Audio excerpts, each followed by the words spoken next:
최근에 부동산 경기가 매우 안 좋습니다. 그에 따라서 역풍으로 역전세난이 불기 시작을 했죠. 사실 몇 년 전만 해도 변호사로서는 이 임대차 관계에 관해서 재소전 화해 신청이라는 걸 쓰기에 매우 바빴습니다. 재소전 화해 신청이라는 것은 임대인이 임차인과 임대차 계약을 체결하고 딱 2년을 임대차 기간으로 정했는데 2년 후에 나가지 않으면 바로 강제 집행을 할 수 있다. 인도 집행을 할 수 있다라고 서로 간에 미리 화해를 하는 신청 제도를 말합니다. 즉, 그 당시에는 부동산 경기가 좋다 보니까요. 이 임차인이 나가지 않으면 더 큰 보증금을 줄 임차인을 구하기가 어려운 상황이었던 거예요. 그래서 이렇게 말씀드리면 좀 그렇지만 임차인을 기간 끝났을 때 바로바로 내보내는 게 오히려 선결 문제였던 거죠. 그러나 최근에는 역전세난으로 오히려 반대의 상황이 발생하고 있습니다. 임대인 입장에서는 지금 임차인이 나간다고 하면 보증금을 일단 돌려줘야 됩니다. 그런데 아시다시피 내 돈으로 돌려주는 임대인분들은 잘 없으세요. 새로운 임차인을 구해서 그 임차인으로부터 받은 보증금으로 기존의 임차인을 내보내려고 했는데 사실 새로운 임차인을 구하기가 녹록지 않은 상황인 것이지요. 이것 때문에 임대인 입장에서는 기존의 임차인과 내고를 해보려고 하는 상황이고, 임차인분께서는 조금 더 싼 보증금, 조금 더 좋은 주거 환경으로 이사가기 위해서 임대인에게 전세 갱신을 거부한다는 의사표시를 하고 있는 게 요새의 트렌드인 것 같습니다. 근데 일단 오늘 꼭지에서는요, 임대인이 전세 보증금을 안 돌려주려고 합니다. 어떻게 해야 되죠? 라는 이제 의문에 대해서 좀 설명을 드리려고 합니다. 소송적인 측면에서 일단 말씀을 드리자면요, 전세 보증금은 안 돌려줄 수 없는 돈입니다. 이렇게 말씀드리면 조금 애매한데, 예를 들어서 대여금 같은 경우에는요, 물론 채무자가 돈을 갚긴 갚아야 됩니다. 돈 빌려간 사람이 갚아야죠.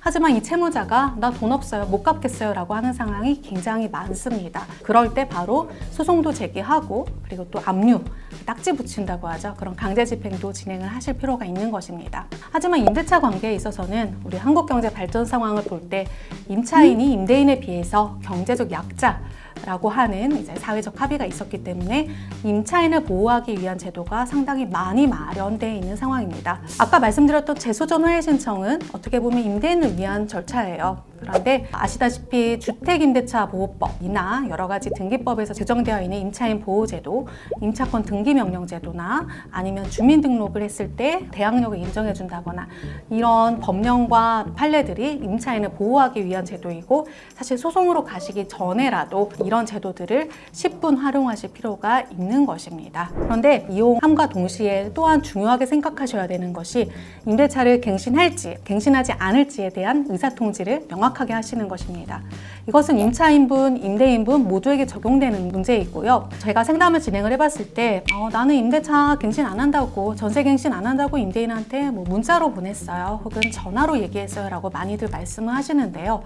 그게 실제로 소송으로 갔을 때는 100% 명확한 증거로 인정되기 어려울 때가 많습니다. 아시다시피 소송은 한 가지 상황에 대해서 내가 생각하는 것과 상대방이 생각하는 게 다를 때 발생한 그 문제를 해결하기 위해서 만들어진 절차입니다.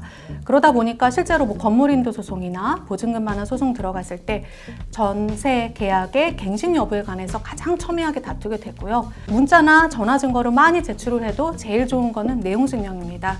내가 이날 이번 전세 기간이 만료되면 나는 이사를 나갈 테니 보증금을 돌려달라고 의사표시를 했다.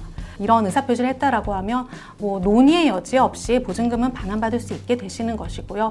임대인 역시 임차인이 어떤 통지도 안 하고 있을 때 내용 증명으로 나는 전세를 갱신을 원합니다 라고 보냈을 때는 그게 우선시 되는 겁니다. 아시겠지만 임차인이 가만히 있으면 사실 그것도 묵시적인 갱신이긴 한데요.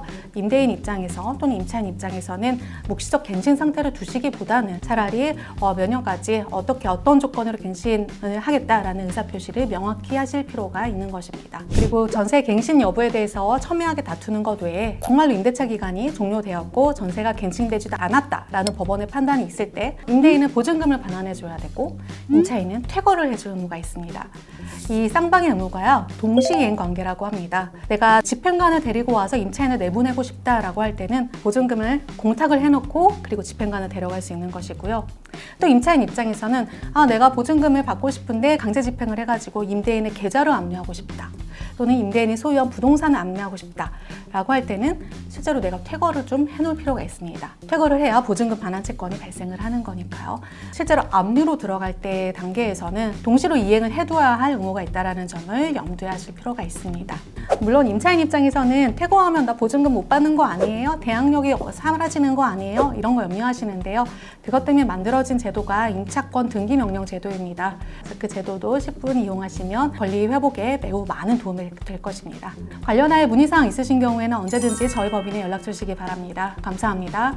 안녕하십니까, 강동원 변호사입니다. 부동산 관련 영상을 보시고 싶다면 화면 오른쪽을 눌러서 구독해 주시길 바라겠습니다. 또 더보기를 클릭하셔서 홈페이지를 방문하시면 더 많은 정보를 얻으실 수 있습니다. 항상 저희 법무법인 정의 채널을 시청해 주셔서 감사합니다.